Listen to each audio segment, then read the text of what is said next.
Let's talk about Tunisia and the current developments there, because there will be certainly some repercussions on the entire North Africa and the Middle East. So as you may know, the president of Tunisia, Kais Saied, sacked the government and dismissed the parliament, and the Muslim Brotherhood is angry.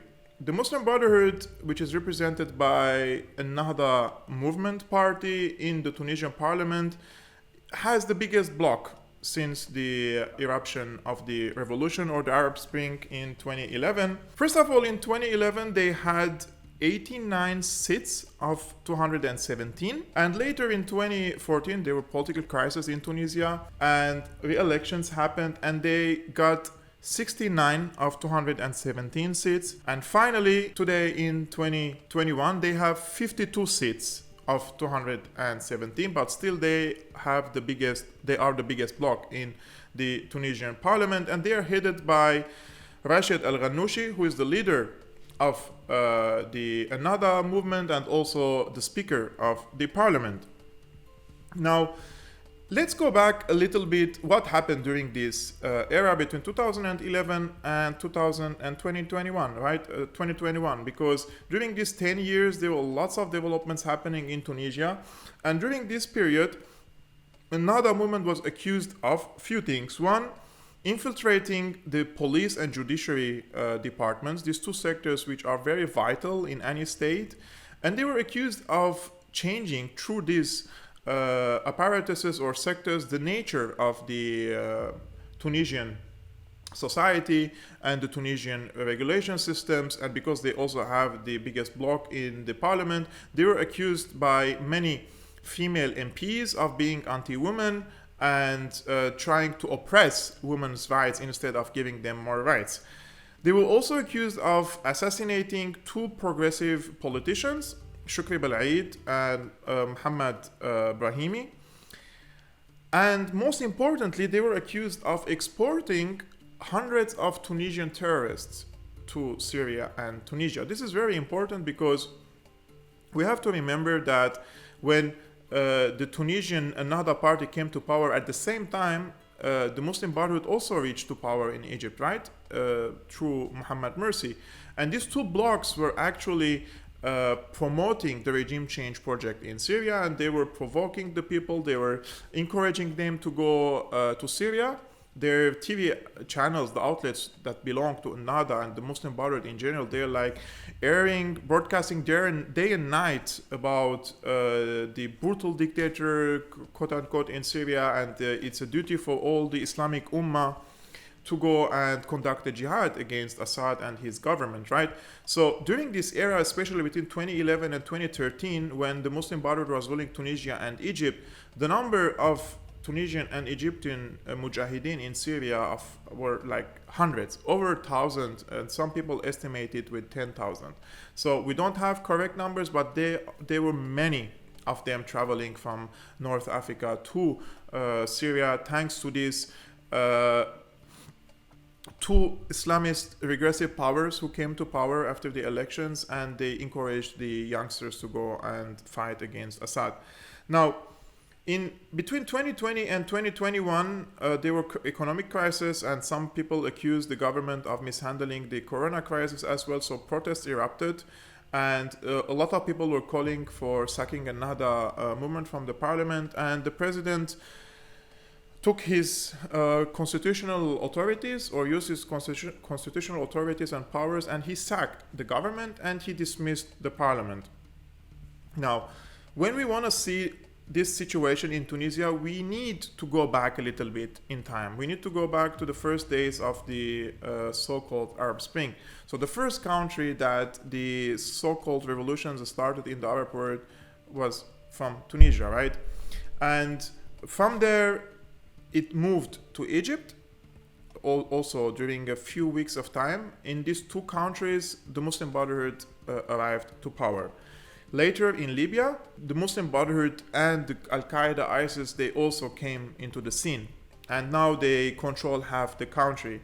and later in Syria. Some people underestimate the role of the Muslim Brotherhood, but they had a vital role and very important role from the beginning till now in Syria. They always play behind the scenes, they always play behind the curtain, but they are a driving force behind the so-called Syrian revolution. Later they tried in Algeria and they miserably failed. So during this time, what has changed? What has changed is few things. One, Syria was steadfast. It didn't fell in the hands of the Muslim Brotherhood. Syria didn't crumble, despite the fact that a big swath of the Syrian territories were occupied by Muslim Brotherhood and other terrorist organizations such as Al-Qaeda and Al-Nusra, ISIS, etc. But at the same time, in 2013, 2014, there was a change in the regional alliances, especially in regards to the problems between Saudi Arabia and the Emirates on one side and Turkey and Qatar on the other hand. So what the Saudis and the Emiratis, into lesser extent, did, they committed a mistake. At the beginning of the Arab Spring, they were also enthusiastic about the Arab Spring, and they supported, especially the Saudis, the so-called revolutionaries in Syria, the so-called revolutionaries in Egypt, the so-called revolutionaries in Tunisia, etc. And what happened is the Muslim Brotherhood, which has an ideological differences between with Saudi Arabia, they reached to power. And the Muslim Brotherhood is well known that they are backed by Turkey and Qatar. And thanks to this Muslim Brotherhood, Turkey and Qatar had a massive role in North Africa and the Middle East. They have an upper hand in Tunisia thanks to the Nahda movement. They had an upper hand in Egypt thanks to the Muslim Brotherhood headed by Mohammed Morsi as a president. And then they had a lot of leverage in Syria thanks to the Muslim Brotherhood, Al-Nusra, Ahrar al-Sham, Islam's Army, and all other groups, right? Except for Islam's Army, because Islam's Army was backed by Saudi Arabia back then. So Saudi Arabia and the Emirates, they saw that this Arab Spring is counterproductive for them. And if this tsunami of the Muslim Brotherhood is coming from all the way from northern Africa to all the way to Syria, and then if Syria crumbles, this tsunami will also hit their countries, and they will be one of the victims of the Arab Spring. I'm not defending Saudi Arabia at all. I'm just saying what they think from their perspective, right? So what happened is during this time, Saudi Arabia and the UAE, they woke up to this bitter new reality, and they started to work. Let's work and change the situation again. And because of this work, they sponsored a coup d'etat in Egypt, and Mohammed Morsi was toppled, and Abdel Fattah al-Sisi, General Abdel Fattah al-Sisi, came to power after coup d'etat, and he crushed the Muslim Brotherhood entirely in Egypt. And obviously, Saudi Arabia stopped funding Islam's army in Syria in 2018, and this Islamist group also, they were defeated in a few weeks when the funding stopped. What happened also is the Saudis and the Emiratis, they started to support General Haftar in Libya in order to fight against the proxies of Turkey and Qatar there, the Muslim Brotherhood, ISIS, etc. And because of that, Turkey started to send Syrian mercenaries from the so-called Free Syrian Army, right? You remember that thing. So all these changes in the Middle East and North Africa happened, all these clashes happened during the past period. And the Saudis were sponsoring a lot of movements in the region that go against the Turkish and the Qatari sponsored groups. So we have this new situation in the Middle East where the Muslim Brotherhood movements are crumbling, and what is left from the Muslim Brotherhood is half of Libya, and General Haftar is fighting against them, quarter of Syria, especially in Idlib, Azaz, Afrin, and the northern belt, and we have Turkey and Qatar. Now, I don't like to it's not my job to foresee political developments, but in my humble opinion, what could happen next is Saudi Arabia and the UAE and also Russia, they could weigh in more in the Libyan scene in order to eliminate the Turkish-backed forces from there, the mercenaries, the Syrian mercenaries, and bring Haftar into power. If Saudi Arabia and the Emirates succeed in that, the entire North Africa will be clean from the Muslim Brotherhood forces. So we're talking about Tunisia, we're talking about Libya, Algeria failed, the Muslim Brotherhood there failed, and Egypt. So these important 4 countries will be entirely clean of the Muslim Brotherhood, and then there would be talks about Syria. I don't know how things will develop, but until this moment, it's pretty obvious that while the Emiratis are very much into ending the conflict in Syria and end all the regime change war, the Saudis are still hesitant, despite the fact that there is like a communication channel between Syria and Damascus nowadays, and hopefully there will be a Saudi embassy in Damascus soon. Now, there is a point of vital importance here that Kais Saied is accused of, the president of Tunisia is accused of destroying the democracy. I wanna explain this situation for you in a simple way. Democracy could be a progressive force, or democratic system could be a progressive force, if all the political parties in the parliament agree on the principles, on certain principles. For example, in Germany, we have 6-7 political parties in the Bundestag, in the parliament. They differ on everything, but at least they agree on one civil constitution. The problem with the Muslim Brotherhood in the Arab world is whenever there is an election, because they use religion as a force, as a tool, as a weapon for them to reach to power, they can convince a lot of people, and they say we represent the God in here, we represent his talk, we represent his teachings, etc. And a lot of people buy that. But Muslim Brotherhood doesn't believe in a civil state. It doesn't believe in a civil constitution, and it doesn't believe in human rights. So it's true that they participate in the elections, but they perceive elections as some sort of a train. They get in the train, they arrive to their destination, and when they arrive at their destination, they kick everyone out. And this is what happened in Tunisia and Egypt in the past 10 years, especially in Tunisia, because in Egypt they were kicked out in 2013. Like, they arrived in power and they start to change the nature of the country. For example, they hit the touristic sector because they Islamized the sector. They hit a lot of progresses that happened in terms of women's rights. So women are more or less become angry and mad on these Islamist forces. They try to change the nature of the society and inject more conservative and Islamist ideas in the society in order to rule the country entirely. So they are actually undemocratic force. They are a regressive force. So for them to be in a position of power will always send the country back in ages back. I talked about the Muslim Brotherhood a lot on Syriana analysis. I think you can find the playlist here. I posted 5 or 6 videos about them. So basically, since the beginning of the Muslim Brotherhood in the early 1920s, they were backed by the Brits. I'm just telling you in short. For them to support the Muslim Brotherhood had one particular goal: to hit the progressive and left-wing and nationalist forces who were calling for independence from the British and the French occupation. So they supported the Muslim Brotherhood. They created a foe for the left-wing progressives and the nationalists in the region, and they make them busy in interfighting. And this is exactly the same what's happening now.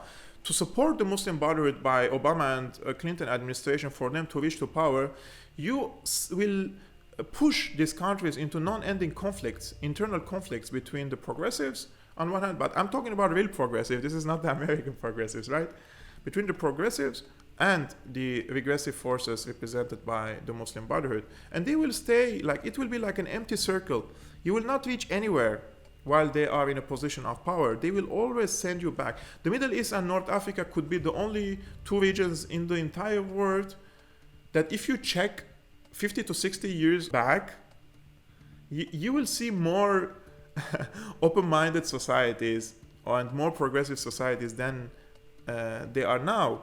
And what changed during this era? What changed since 80 or 60 years? It's the Muslim Brotherhood that started to spread and their ideology started to spread in the Middle East and North Africa, and they're fighting against the progressive forces, and they use of the religion as a tool and a weapon to spread their ideology and to occupy the minds before they're occupying the bodies. So they are capable of convincing millions of people. So their presence, in my opinion, in a position of power is actually it is actually hitting, or it's like a stick in the wheel, right? It will never work together. Democracy and the Muslim Brotherhood, you can't really intertwine them. They are really 180-degree opposite of each other.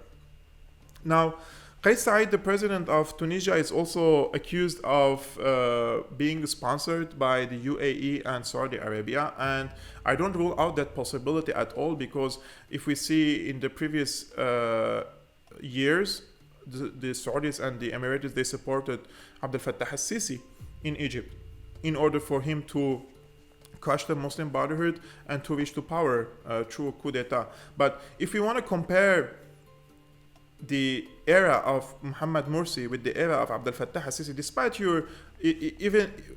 whether you agree with Sisi or not, the development and the progresses are really, really huge under the era of Abdel Fattah al-Sisi.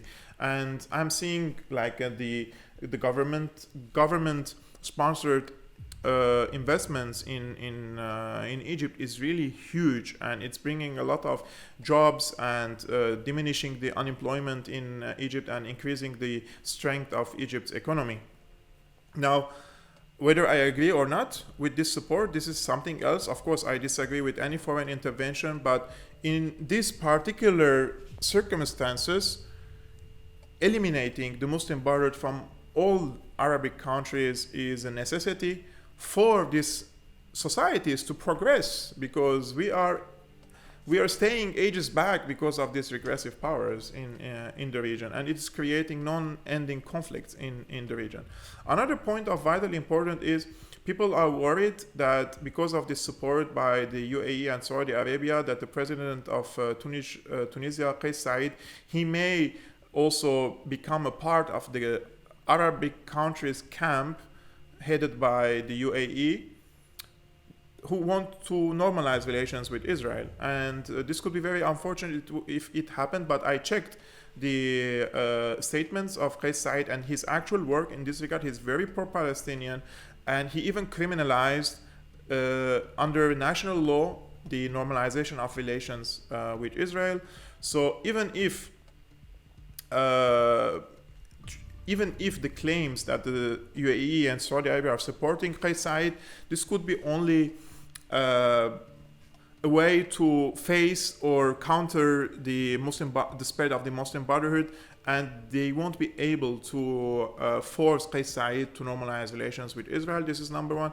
And even if Kais Saied wanted to normalize relations, the Tunisian people, the public opinion there, and I'm very close to the public opinion or to the street there thanks to my friends and journalist friends who live in Tunisia, the vast majority of the Tunisians are very much against the normalization of relations with Israel, and they are politically very active. They're not passive people, and you will see hundreds of thousands of them in the streets if Kais Saied thinks about doing anything like that. So to conclude, the Arab Spring, the so-called Arab Spring, started from Tunisia, moved to Libya, Egypt, Syria, and now it came back in Tunisia again. It's like a circle, man. Now, I can safely say that the Arab Spring that was headed by the Muslim Brotherhood and sponsored by the Obama and Clinton administration is over. Their new forces are now growing and they are getting momentum. Some of them are supported by Saudi Arabia and the UAE, and it's also pretty obvious that the United States is changing its tactics in the region. So Qatar and Turkey are having less role in the region, and the UAE and Saudi Arabia are having more roles in this regard. I'm not taking any sides in this conflict. My compass is Damascus. I know that the UAE wants to have good relations with Syria, and I welcome that. And I want also for Saudi Arabia to end all hostilities towards Syria and have just normal relations with Syria. Because in my humble opinion, the biggest threat for the regional security, and especially the national security of Syria and its territorial integrity, comes from Turkey. It's Turkey who has now occupation forces in Syria, it has mercenaries in Syria, and they have a political and military project, and they would never abandon any inch in Syria without forcing them to withdraw, whether through diplomatic means by Russia or through force by the Syrian Arab army. And that could happen in the coming weeks or months in Idlib, depending on Turkey's commitment to the agreements, which says that Turkey has to force the terrorist organizations to create a non-armament zone or free arm zones 6 to 10 kilometers on the both sides of the M4 highway in Syria. So what do you think about these developments in Tunisia? Do you welcome such steps by Kais Saied to dismiss the parliament and sack the government in order to crush the regressive Muslim Brotherhood, or do you think the Muslim Brotherhood should have a role or play a role in the political scene of the Arab world? And do you also think that Kais Saied will be pressured by the UAE and Saudi Arabia for him to normalize relations with Israel, or it will only be exclusive for this sponsorship will be exclusive for eliminating the Muslim Brotherhood in Tunisia? I've been your host, Georg Almacen of Syriana Analysis. Guys, most of you are watching the videos of Syriana Analysis aren't subscribed. It's like 70 to 80% of the views of Syriana Analysis aren't subscribed, so I encourage you, please subscribe. It really helps me. And if you want to support my independent political commentary work, you can become a patron. All the links in the description below. See you next time.